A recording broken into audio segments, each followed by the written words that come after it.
Inside Outer Space.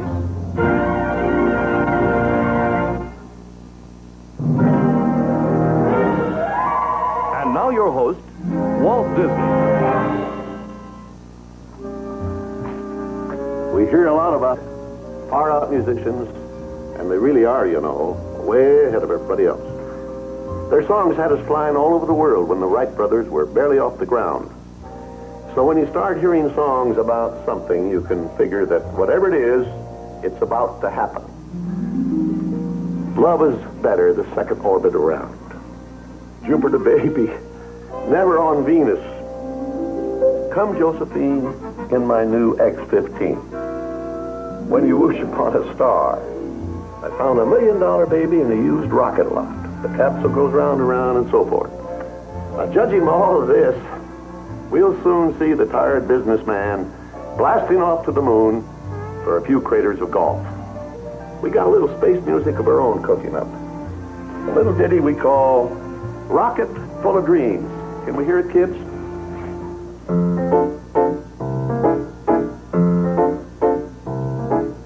Faraway places, way out in space. Galaxies, planets, and stars. Those faraway places are calling to me. Mercury, Venus, and Mars. I dream about owning rockets someday with 10 million tons of thrust. And way up above we will orbit in love in a pressurized cottage for two. Like I said, musicians and songwriters are pretty far out. But in just a minute now, we're going to meet somebody who has scooped even the songwriters. While they've been writing just one song about space, he's written a whole book on the subject. It tells you where to go, how to get there, and what you'll see, and just about everything in between. The author is none other than the world-famous authority on outer space, Professor Ludwig von Drake. Twinkle, twinkle, little star, Saturn, Venus, Pluto, Mars, out in outer space so high, your next door neighbors in the sky. You want to see what your neighbors are doing? I'll move over so you can have a look. I don't know about you, but I just saw stars I've never seen before. And you people out there are going to see stars you have never seen before either when you go traveling in outer space. In fact, there's going to be a lot of things out there you don't know about. But don't let it bother you, because all the answers is right in here. Professor Von Drake has written the first space travel guide. As you can see from the size of it, space is a big place. Whew. I call my guidebook Inside Outer Space, because everything known about outer space is on the inside. Which reminds me, the way things are going, you better get your copy right away before it becomes obsolete and the prices go up. Well, anyway, my book tells you what planets to visit, the type of accommodations to expect, what kind of hotels they got up there, and what to wear, and how much luggage you're permitted to take, and how to get along with the natives, or whatever it is they got out there. But let's start at the beginning on page 1, where man didn't know anything about outer space. The only space he was concerned with was inside his cave, where there was food and friendship. With the sun came the day, bringing warmth and light. With the stars came the night, bringing darkness and fear. But eventually, he got over the fear, and the stars fascinated him. He thought they was alive. Maybe the moon's kids breaking away when the moon grew smaller. Then he saw that he was seeing the same bunches of stars over and over again. Where had they come from? And where were they going? Aha! an important discovery. The stars fell into the sea. The Earth was an island floating in water, circled by a glittering ring of heavenly objects. As man learned to till the soil, he associated the stars with events of good and evil. When the bull was in the heavens, he planted his crops. This was good. Aquarius, the water carrier, brought the rain. This was also good. With the virgin of the harvest, the crops were gathered. This was very good. But Draco the dragon brought pestilence and famine. Ooh, this was evil. Then man began to build cities with towers to bring him closer to the heavens. Man became an astronomer, like me. No, not like me, because he still didn't know what was going on up there yet. He thought the Earth must be flat with its roots deep in celestial space. Later he changed the roots to stone pillars so that the stars wouldn't get tangled up in their nightly trip. Then elephants were substituted because of their great strength. Eventually, under the elephant, he put a gigantic tortoise to pull the universe through cosmic space at a snail's pace.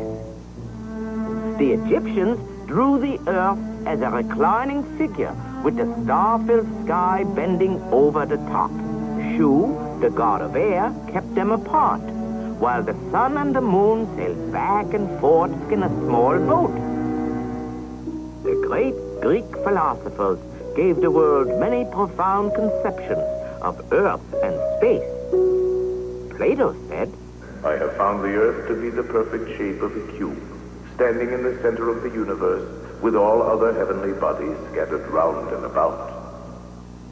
Anaxagoras had this to say, Being in the center of the universe, the Earth is assailed by the rotating ether, which tears away bits of Earth, flinging them outward, setting them afire, creating stars and planets.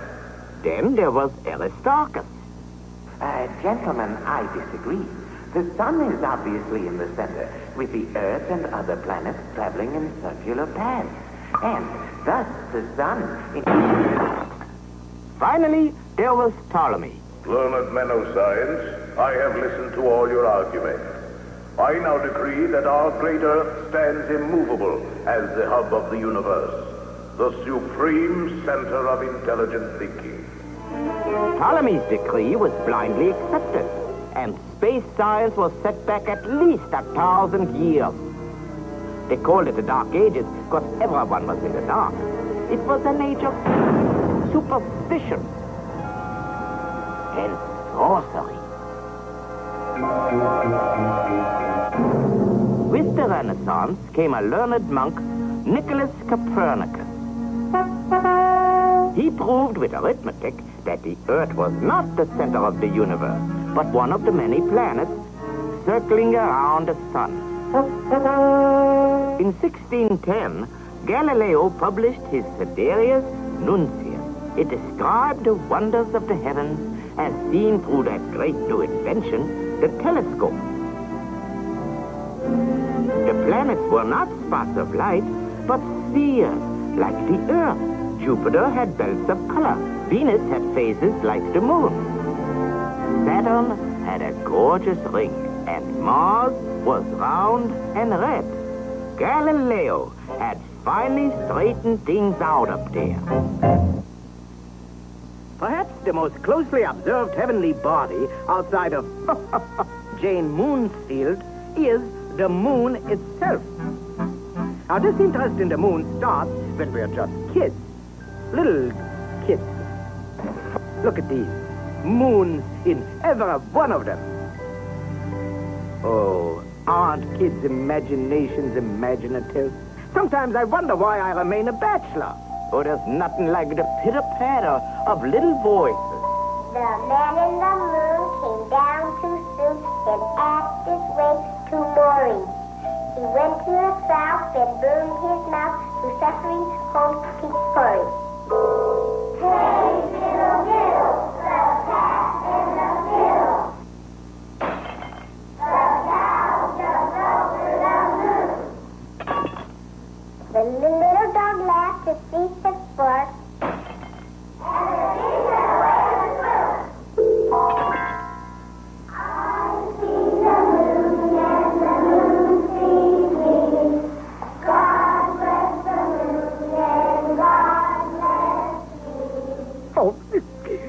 boy, that really gets you. I guess I'm just a sentimental old kook. Those cute little kids. But yet, how come if all little kids are so cute, where do all the homely grown-ups come from? You know, the moon has inspired more songwriters than any other planet. Because it rhymes better than Jupiter, you gotta admit. I'm a songwriter, too. I write songs on the side, and sometimes on my Bach. Or on my Beethoven, for that matter. All right, I shall now decompose a romantic little love ballad about the moon. La la la dee ba ba ba ba. Oh, that's beautiful. Ah, see, you gotta find middle C. See, senor. That's it.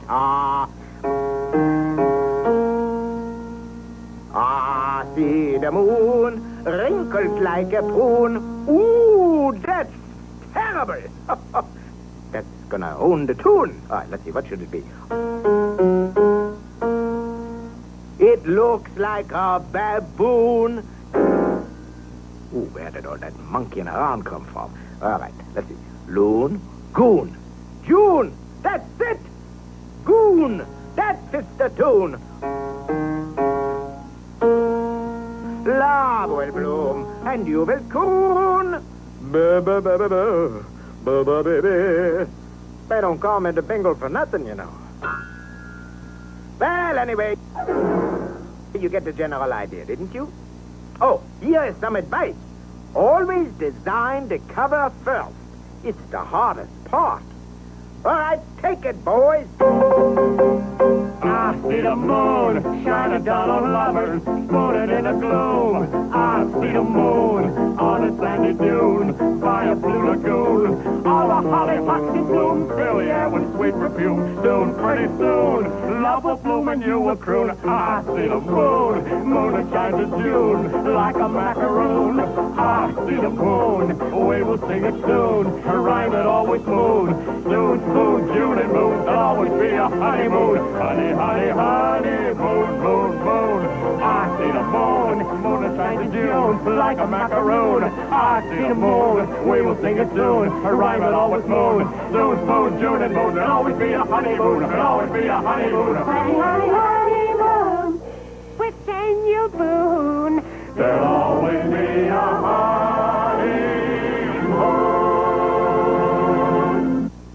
Will it be a hit or a miss? It's going to be a hit, because it didn't miss. All right, now to get back to you space travelers. Let's take a trip to the moon. Through my telescope, of course. This time I better fasten my seatbelt, too. Not 2, 4, 3, 2, 1. Fire! When you go out of this world, your first port of call will be the moon. It's only 237,000 miles away, our closest neighbor in space. And after all, we should get to know our neighbors better, shouldn't we? So let's take a peek at them. Whoop! They are looking at us. It's an invasion from outer space. Hey, wait a second. Get off of there, you kooky fly, you. All right. Now we can see out to interspace. Or is it into outer space? Well, what's the difference? We're gonna look anyway. Ooh! Isn't our neighbor beautiful? Look how she shines over our great cities and brightens up the countryside. And like a beautiful woman, she admires her reflection in lakes and oceans. She's been doing this ever since life began on our Earth millions of years ago.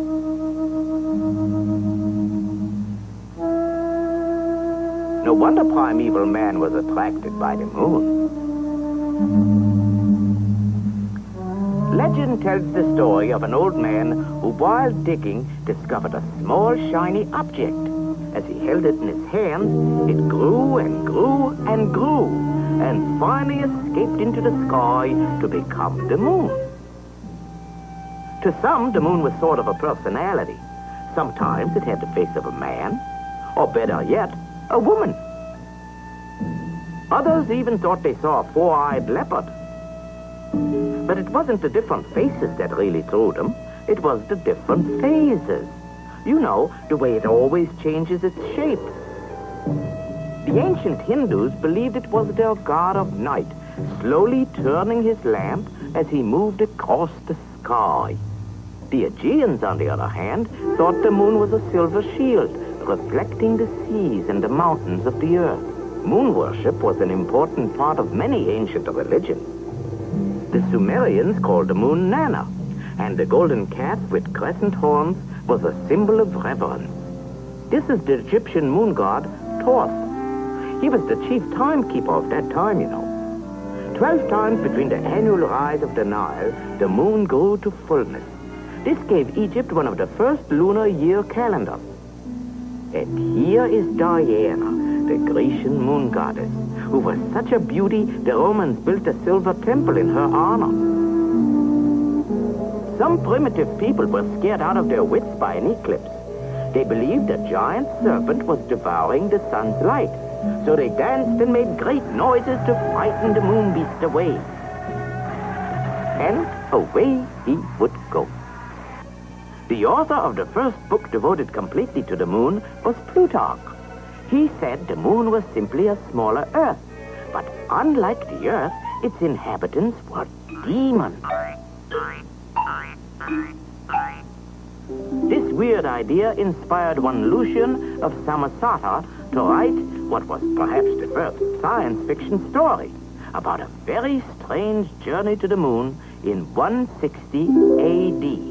A ship went sailing on western seas through the Pillars of Hercules. She sailed through a realm as dark as night, pursuing her course of lunar flight.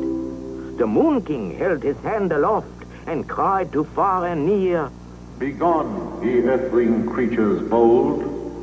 There are no women here." There followed upon the face of the earth a period called the Dark Ages. For centuries, the light of knowledge was extinguished, and only a fleeting mention of the moon was made. Moon. Then there was the great event of 1609, Galileo's telescope. After a close-up look at the moon, Galileo excitedly announced it as another world, complete with mountains and seas. When the astronomer-mathematician Johannes Kepler heard of Galileo's startling observations, he wrote a book about the moon called Somnium, or Sleep. In this very imaginative account, Kepler goes to sleep during an eclipse and is kidnapped by moon demons. Because they can't stand the light of the sun, they travel to and from the earth using the moon's shadow for a bridge. Here on the moon, Kepler awakes to see a fur-covered moon creature emerging during the cool of the evening.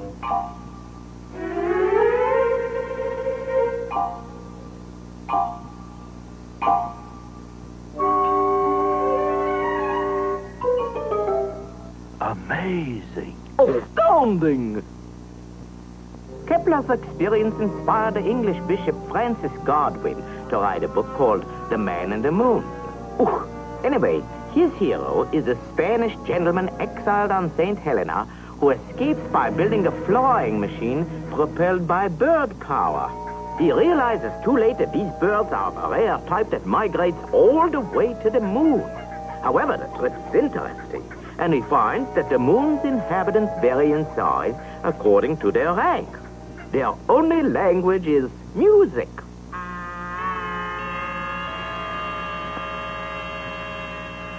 A few years later, the colorful Cyrano de Bergerac discusses the possibility of traveling to the moon. His close friends scoff at the idea. This drives Cyrano to prove his point by writing a unique science fiction moon trip. His own personal device for getting to the moon is a string of bottles containing dew. Now, anyone knows that as the sun rises, so do the morning dew, and so do Cyrano. His scheme works so well that he has to discard some of the dew bottles for fear of overshooting his mark. But alas, he drops one too many, misses the moon, and lands In Canada, the natives are very hostile. What to do? Build a rocket, of course.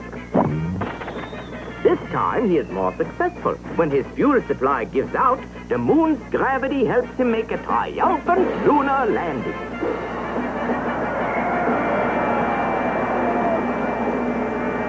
In 1835, a sensational news report appeared in the New York Sun.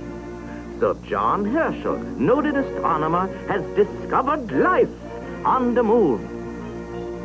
The account stated that Sir John, aided by a powerful new telescope, observed fantastic rock formations, strange plants, and hairy man-like creatures with bat wings who walked about in a dignified manner. There was animals, too, grazing bison and one-horned unigoats who was very playful. However, this whole story was, it was just a lot of baloney by a nutty reporter, that's what it was. It was a complete hoax. A moon hoax. Here we see the leading characters in Jules Verne's trip around the moon. These adventurers are given a fraternal blast-off by the brothers of the Baltimore Gun Club.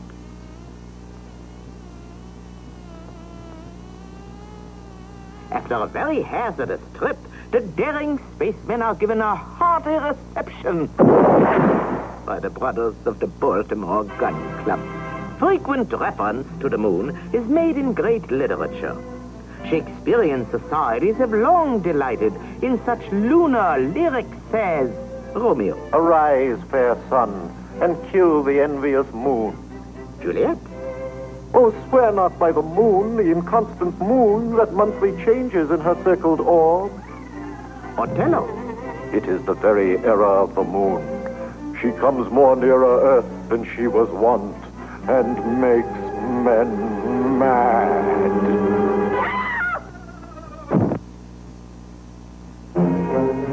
The moon is the source of many odd beliefs and superstitions. One of the oldest sayings is that the moon is made of green cheese. Or that it is the resting place for all articles lost on Earth. It is said if a man sees a new moon through a window, misfortune will befall him. Or, if he cuts his hair under a new moon, it will grow back too fast. Meaning, a secret wish made to a new moon will come true. But it is unlucky to see the new moon over the right shoulder. A new moon is the time to begin things. This is a good time to get married, to build a house, and move into it.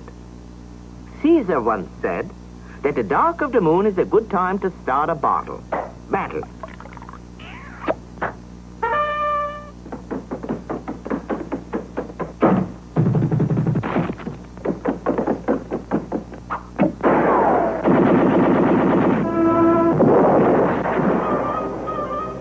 When the moon is on the wane, stuff your feather bed, wash your linen, mow your grass, cut your timber. Some farmers believe that the moon governs the planting of crops. They say that root-type crops should be planted during the dark of the moon, while the light of the full moon is the best time to plant the crops that grow above the ground. Also, medicines and tonics are said to be more efficient when taken during the full moon. In autumn, the full moon is the harvest moon. If the moon is a silver shield, be not afraid to reap your field. But if she rises haloed round, soon will tread on deluged ground. Pale moon doth rain, red moon doth blow. White moon doth neither rain nor snow.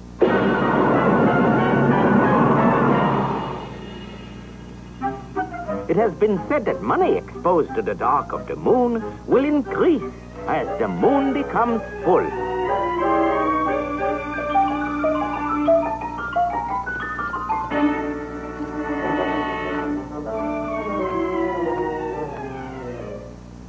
some even believe that the left hind foot of a rabbit procured in a graveyard during the dark of the moon will bring good luck. We are warned that sleeping in the lunar light will produce lunacy. From this supposition evolved such expressions as loony, lunatic, moonsick, moon mad, and moonstruck.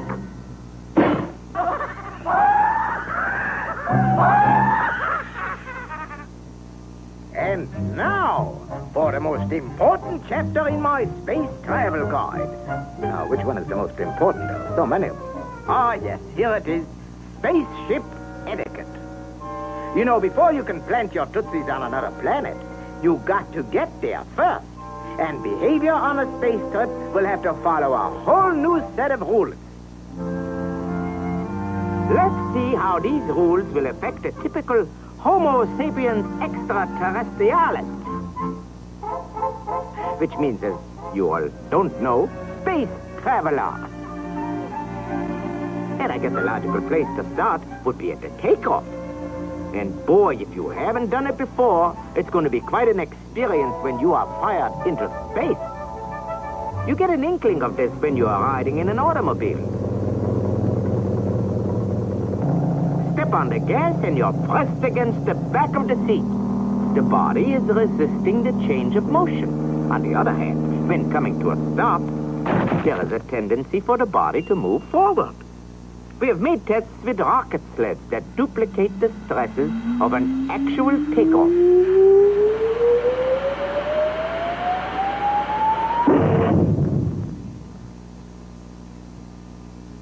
Here's another test using a machine that creates a centrifugal force.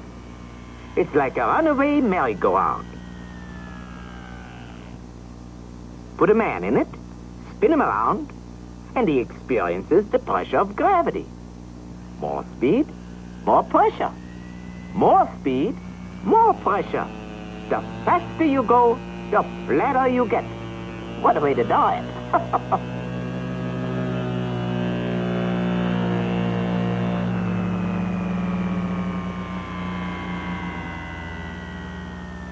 From tests like this, I made an important discovery. When a spaceship takes off, you gotta lie down. I don't gotta lie down because I'm not going. When you are in a reclining position, the stresses are more evenly distributed. This makes it possible to stand pressures of over 9 times your weight as the spaceship blasts off. When the rocket engine finally stops, you'll face another problem. You won't weigh anything. In space, everything has the same weight, or rather, no weight at all. Man, a feather, a bubble, or a piece of iron, all weigh the same.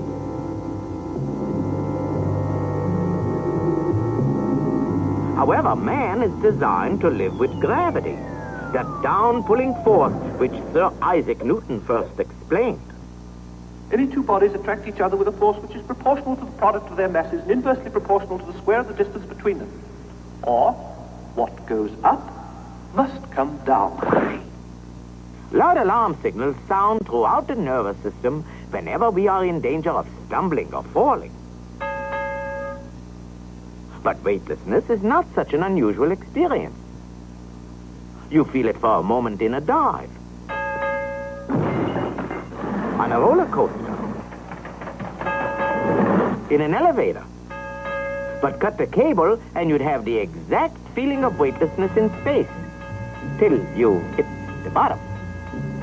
It takes iron nerves waiting for the impact that never comes. But you'll get used to it.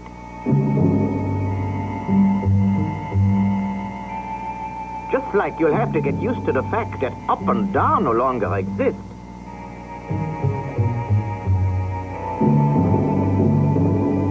And until you do, you may become dizzy.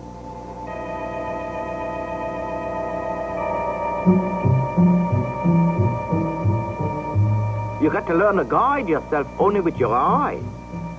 You beginners can combat dizziness by fixing your eyes upon a single object. I guess you don't object to this object. You know, a space traveler can't move like he does on the ground. because your slightest movement will be violently magnified. Your muscles are adjusted to normal earthbound gravity. Just remember these rules. In space, there's a tendency to spin. And the more compact you make yourself, the more you spin. So don't get compact, you nut, you.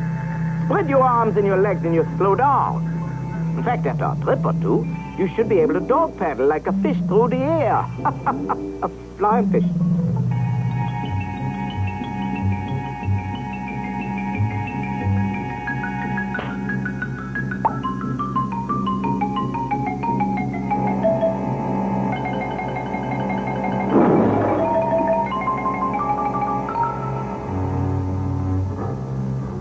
For you non-swimmers, we'll provide a web of ropes till you learn to move about.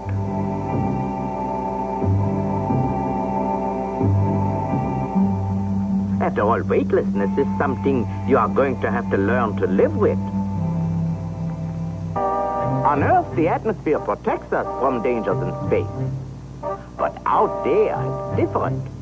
For instance, your spaceship might bump into a swarm of cosmic rays. But don't worry about it. We've all been stung before. Oops.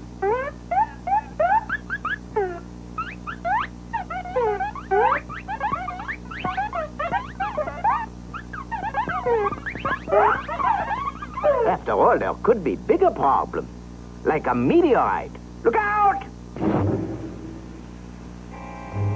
But in case one should puncture the walls of your spaceship, just plug it up. Because if you don't, you couldn't last more than 15 seconds in the vacuum of outer space without a spacesuit.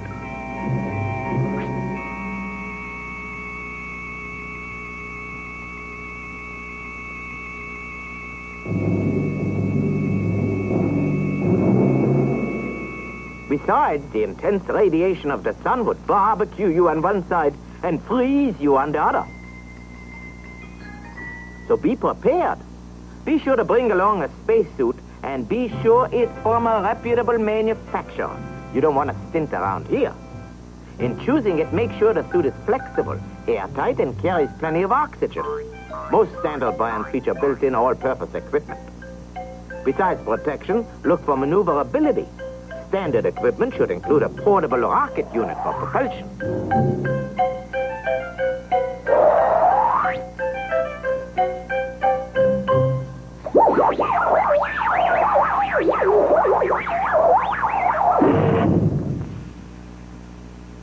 Action, reaction. Probably the most unique problem you're going to face on your cruise into space is eating and drinking. The cocktail hour on your cruise in space will be loaded with problems, you know. What cocktail hour isn't? Because liquids will not pour, you got to use a titration tube, forcing the liquid into the spot you want it.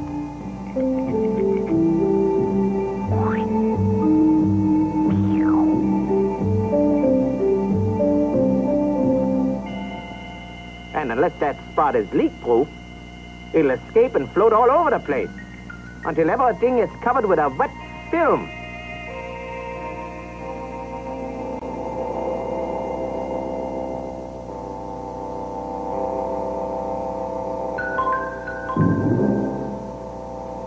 Plastic bottles are used so that liquids can be squeezed out. Thank you, Mommy. Meals will be cooked in closed containers by radio frequency shortwave.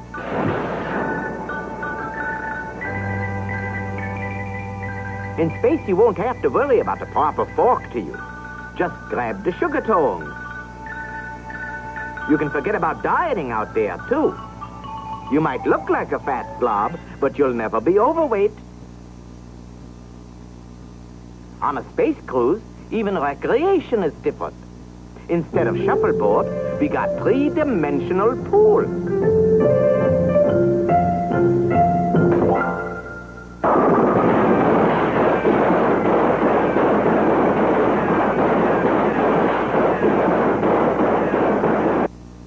And so to bed. And another new experience. No mattress, no pillow. Just a net to keep you from drifting in your sleep. Like sleeping on a cloud, floating through the incomprehensible nothingness of space, with your mind free from the everyday problems down here on Earth. Because, man, you've got enough to worry about up there in space. Up.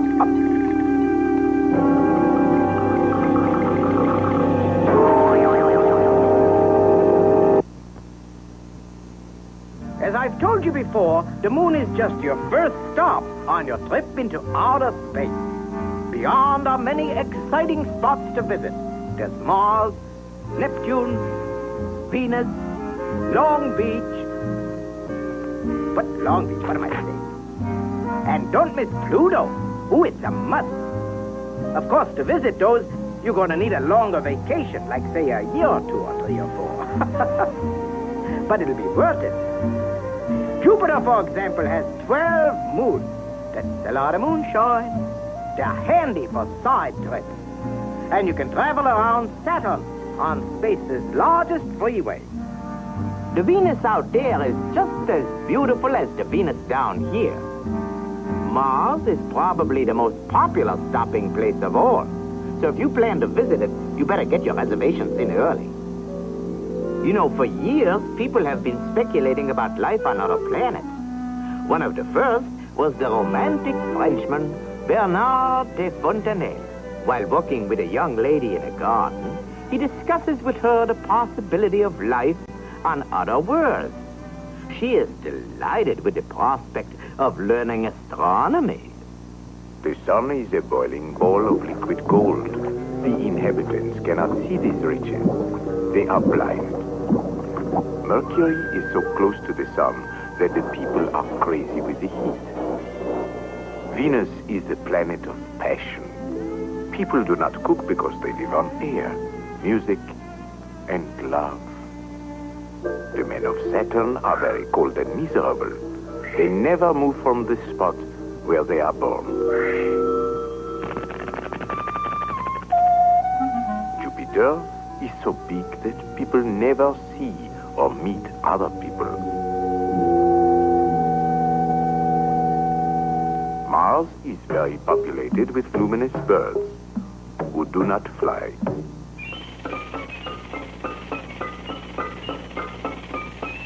And here are some ideas by a Swedish philosopher. I try out my Swedish. The people of Mercury is very thin. They have tremendous memories.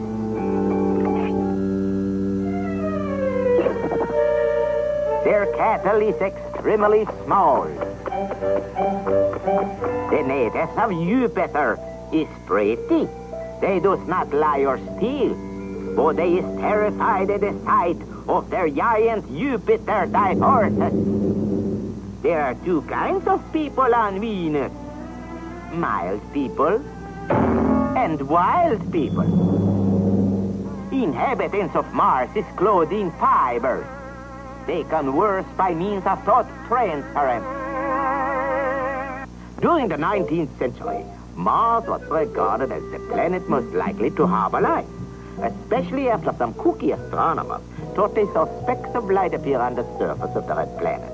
Many people believed these were attempts to signal the Earth, and plans were laid to build a gigantic mirror to return the friendly greetings.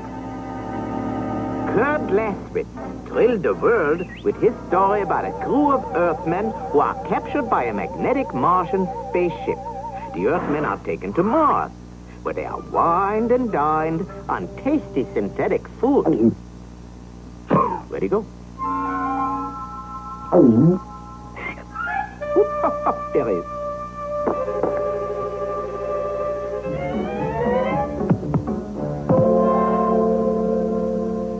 In a story by Robert Brain called Messages from Mars, a sailor is marooned on a lonely island off Madagascar.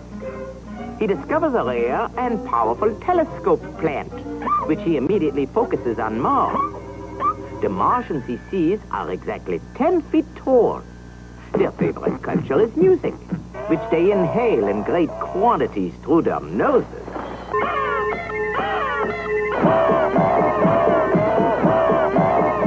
And as the 20th century dawned, H.G. Wells excited countless imaginations with his approach to life on Mars. In his War of the Worlds, he describes an invasion of the Earth by octopus-like creatures who is encased in joy and fighting machines.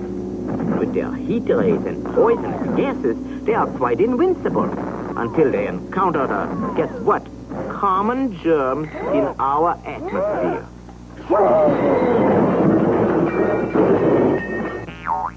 Mr. Wells followed his science fiction story with a more serious discussion.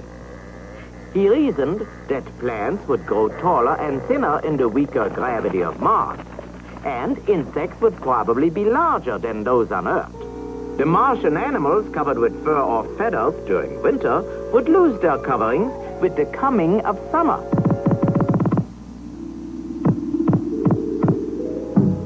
The people of Mars would probably walk on their hind legs, their barrel-chested bodies covered with a coating of down. Their ample craniums would be crammed with intelligence, and their trunk-like noses would be indispensable for feats of engineering. Where he went. Novelist Edgar Rice Burroughs supplied his readers with a complete Martian dictionary. Barsoomian, warlike people on Mars. Human bipeds with variegated color characteristics. Banff, Martian lion, dwells in Dead Sea areas. Is carnivorous, has 10 legs. Kalat, a pony-sized Martian dog with a frog-like head. Soot, a dog-sized Martian horse with about 8 legs.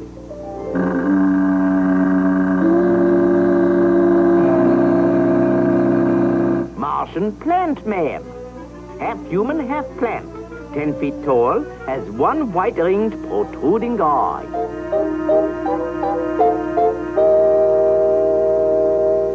Oh.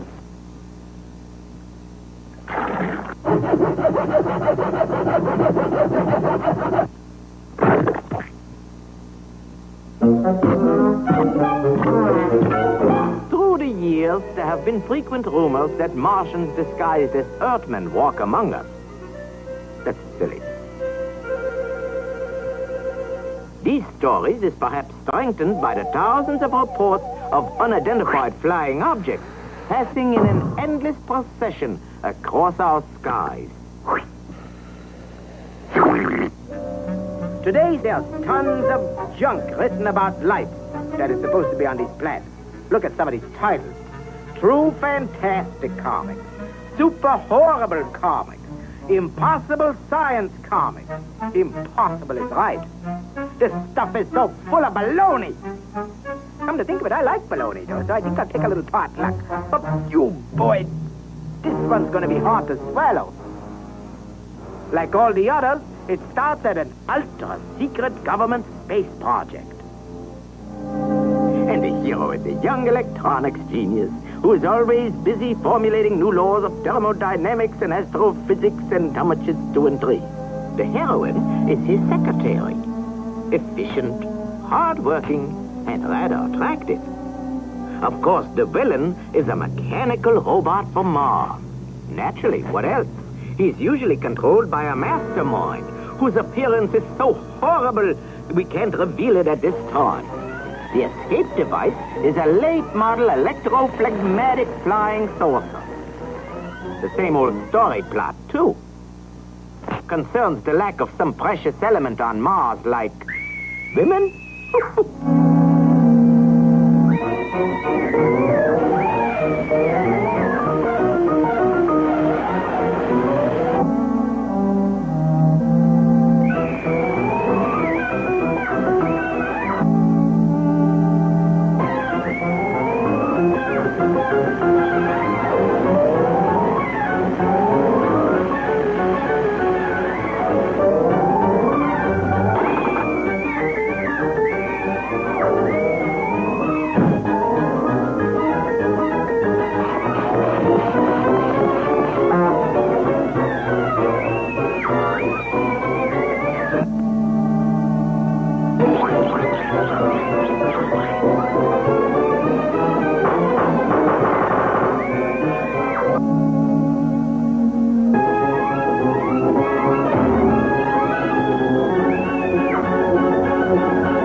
Take a letter, Miss Smith. Gentlemen, after due consideration and thorough calculation, it is my unequivocal opinion that there is absolutely no life on the planet Mars. I tell you, the science fiction is really science friction, because it's rubbing me the wrong way. The only truth in it was what that kooky scientist said. There is no life on Mars. The rest is pure hogwash. Figments of the imagination.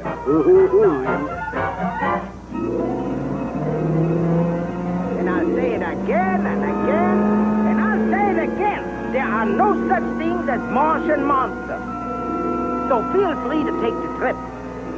But be sure to take along my space travel guide. Don't worry about the size. It'll be weightless in space. Bon voyage!